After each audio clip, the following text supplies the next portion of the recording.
Next question ay kay Christy Frain Magalang. May tanong po ako sa Revelation 14:12. May naririnig po ako sa pagpapaliwanag na magkaiba ang huling praise na pananampalataya kay Jesus at pananampalataya ni Jesus. Ano po ang pagkakaiba? Salamat po. Okay, at doon tayo maging particular na lang dito sa talata. Yan po yung ating bigyan ng interpretation kasi baka pag yung narinig mo, ibang talata naman yung ginamit. So, ang nakasulat po kasi rito, pananampalataya kay Jesus. Ngayon, tinin ko po ito sa ating komentary at saka sa isang komentary ni Professor Ranko Stefanovic, yung commentary on Revelation. Ang kanyang paliwanag po mga kapatid ay ito po yung pananampalataya kay Jesus. So, ang case po nito ay genitive at ito po ay kagaya din na nababanggit sa Revelation chapter 2 verse 13 at Marcos 11 verse 22.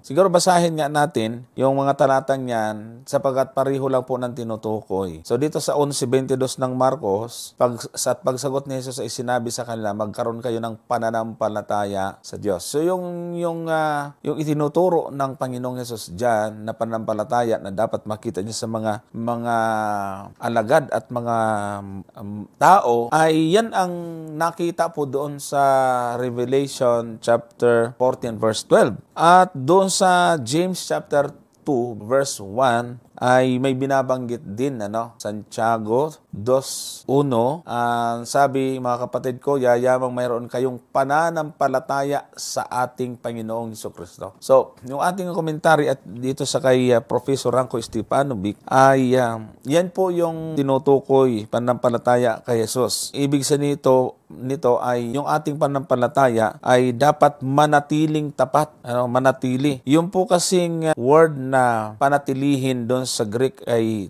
terio, na ito po ay nangangahulugang panatilihin ang ating pananampalataya. Makikita po natin sa sulat ni Apostol Pablo sa 2 Timoteo 4:7. Basahin nga natin ito. Nang sabi po dun ay ingatan, basahin nga natin. O 2 Timoteo 4:7, nakipagbaka ko ng mabuting pakikipagbaka, natapos ko na ang aking takbo. Iningatan ko ang pananampalataya. So, yun ang ibig pong sabihin. Yung iningatan, ito yung pananampalataya kay Jesus, yung iniingatan ng tao ang pananampalataya. At yun ang nakikita po doon sa 14:12, yung matyaga, yung matyaga, yung salitang pananatili sa Greek ay terio.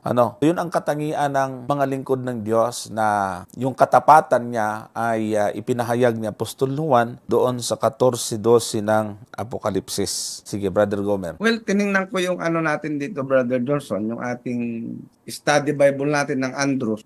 Gusto ko na lang basahin, mga kapatid. Sabi niya rito, faith of Jesus can mean faith in Jesus or Jesus' faith. Yon. Tapos sabi niya, meaning what Jesus believed. The doctrine held and taught by Jesus has a contextual relation to 12:17 and the conflict picture in chapter 13. Yon. So, makikita po natin, wala naman masyado talagang issue dyan sa faith of Jesus at faith in Jesus. Kasi, talagang kailangan din naman natin yan. Halimbawa, yung po kasing sinatawag na, kung halimbawa sa English po yan, faith of Jesus. Of course, faith na kung ano yung faith ng ating Panginoon. Yun po yun, mga kapatid. Kung ano yung pananampalataya, mayroon ang ating Panginoong Hesukristo. So in that context, ang sinasabi dito sa 14 verse 12 ay kailangan ang mga mananampalataya, Brother Johnson, ay maging katulad nung pananampalataya ng ating Panginoon. Ibig sabihin, yung ating pananampalataya sa ating Panginoong Hesukristo ay maging katulad mismo ng kanyang pananampalataya. So yun po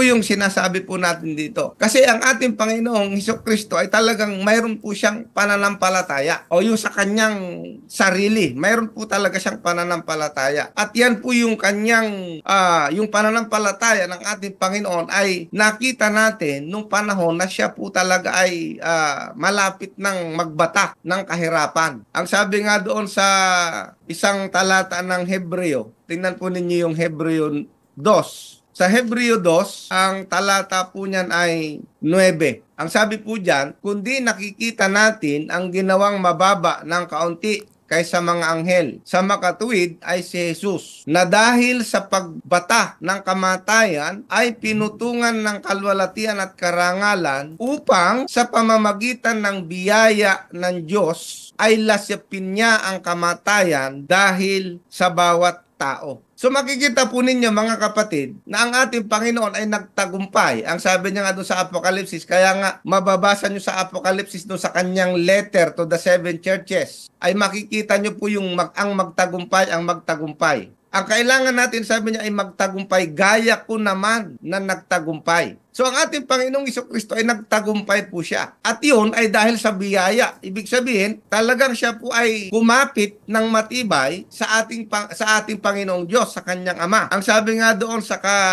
Hebreo pa rin, sa 5, ang talata ay 7. Ito ang sabi niya, na siya sa mga araw ng kanyang laman ay naghandog ng mga panalangin at mga daing na sumisigaw ng malakas at lumuluha doon sa may kapangyarihang makapagligtas sa kanya sa kamatayan. At siya'y dininig dahil sa kanyang banal na takot. Verse 8, sabi rito, bagamat siya'y anak, gayon may natuto ng pagtalima sa pamamagitan ng mga bagay na kanyang tiniis. Kaya nga, yung salita niya doon sa panahon na yun, mga kapatid, nung siya'y nananalangin sa Gethsemane, ang kanyang salita doon ay hindi ang ibig ko, kundi ang ibig mo. Ito po yung tinutukoy, mga kapatid, na quality ng pananampalataya na dapat taglayin ng mga sumasampalataya sa ating Panginoong Jesucristo. Bakit? Kasi kung hindi natin taglay itong ganitong klaseng pananampalataya at mararanasan natin yung mga kaya nga ang sabi diyan do sa Apokalipsis 14:12, narito ang pagtsatsaga. Alam mo yung word diyan is homopone, na ang ibig sabihin ay talagang matinding matinding pagsubok, matinding pagtitiis ang pagdadaanan nung bayan ng Diyos sa panahong ito. Kaya nga, kailangan taglayin ng bawat mananampalataya. Yung quality, mananampalataya tayo sa ating Panginoong Jesucristo, yung klase ng pananampalataya natin sa Kanya ay dapat maging katulad ng pananampalataya ng ating Panginoon sa kanyang Ama nung panahon na nasa sa kanyang kagipitan, Brother Johnson. So yan po yung aking masasabi dyan sa talata na yan.